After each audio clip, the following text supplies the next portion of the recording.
Abuja studios in Nigeria. Hello and welcome to Headlines Nigeria on Internet Television International. My name is Christine Opara. A quick look at stories making headlines in our Nigerian dailies. Vanguard newspaper: tragedy, unknown assassin slaughter SSS director, 4 family members.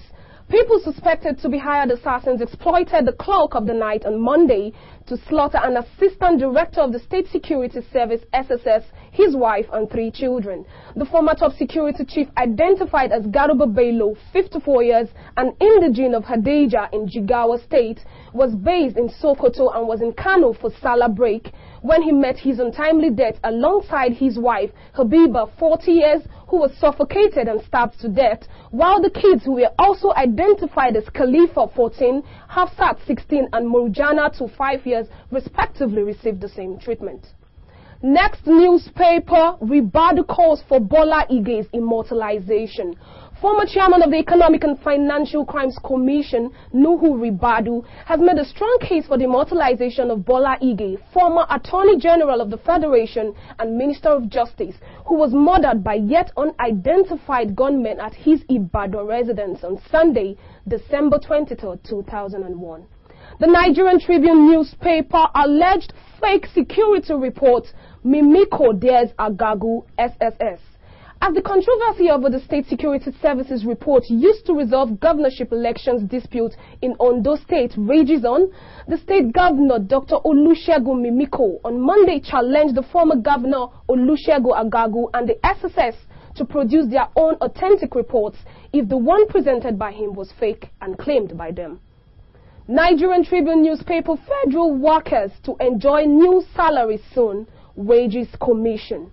The federal government has allayed the fears of the Nigerian workers over insinuation that it may have backed out of the salary increase promised them by President Goodluck Jonathan in his May 1st broadcast to the nation.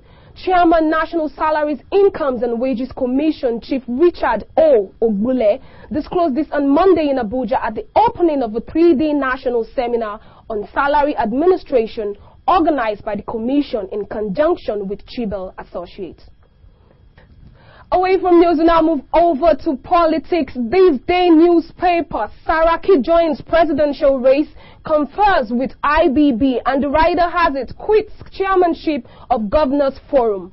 The 2011 presidential race, criticized for being too dull because of lack of activities, may soon burst into life as more aspirants join the fray, with Kwara State Governor Bukola Saraki expected to declare his intention to run this week. Next newspaper: INEC approves firms for supply of equipment. IT and electronic firms Xerox and Thermocool have been approved to supply the direct data capture machines needed by the Independent National Electoral Commission for the voters' registration. Also in next newspaper: only Supreme Court can decide if elections will hold in Ekiti. The Ekiti State Governor Segun Oni affirmed that his party will achieve success in any election in the state whenever the Independent National Electoral Commission is ready to conduct a poll in the state. Nigerian Tribune newspaper: 2011, more Nigerians campaign for Jonathan. The founding chairman of the People's Democratic Party in Abia State and a member of the party's board of trustees, Chief Tony Ukaswanya, has said the emergence of Dr. Goodluck Jonathan as president of Nigeria is an act of God which will ensure his emergence as president in 2011. Business news next newspaper: Central Bank pegs auditors' tenure. The Central Bank of Nigeria yesterday issued directives to all deposit money banks for the enforcement of the relevant provisions of the Code of Corporate Governance for banks relating to the tenure of auditors. Also in next newspaper: operators expect full disclosure of stock exchange audits. Some operators at the Nigerian capital market have appealed to the Securities and Exchange Commission to give a full disclosure of the Nigerian Stock Exchange audit. Punch newspaper: CBN to introduce new 50 naira note on September 29th. The Central Bank of Nigeria will on September 29, 2010 introduce the redesigned 50 naira note into circulation in commemoration of the nation's 50th independence anniversary. Nigerian Compass newspaper: 1 trillion naira stock market debt. CBN threatens 21 banks. for their failure to meet the September 1 deadline issued by the Central Bank of Nigeria to reduce their exposure in the capital market through their risk asset portfolios to not more than 10%, 21 banks risk the Apex Bank sanctions. Sports news, Nigerian Compass newspaper, NFF bigwigs released on bail. The Economic and Financial Crimes Commission have granted the former chieftains of the Nigerian Football Federation bail after the Big Four spent the weekend at the Kuje prisons in Abuja.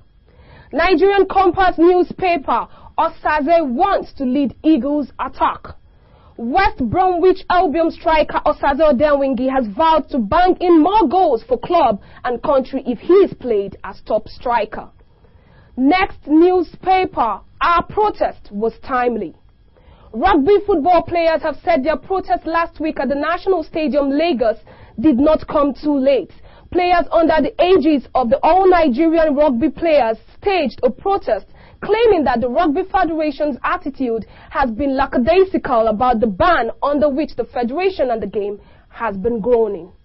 Also in next newspaper, confidence in Morocco. The 2010 African Swimming Championship started in Casablanca, Morocco on Monday, with Nigeria being represented by 12 swimmers. Yellow Yeya will captain the swimmers made up of 7 male and 5 female. And with this, we wrap up Headlines Nigeria today. I'm Christine Opera. Do have a great day ahead and thanks for logging on.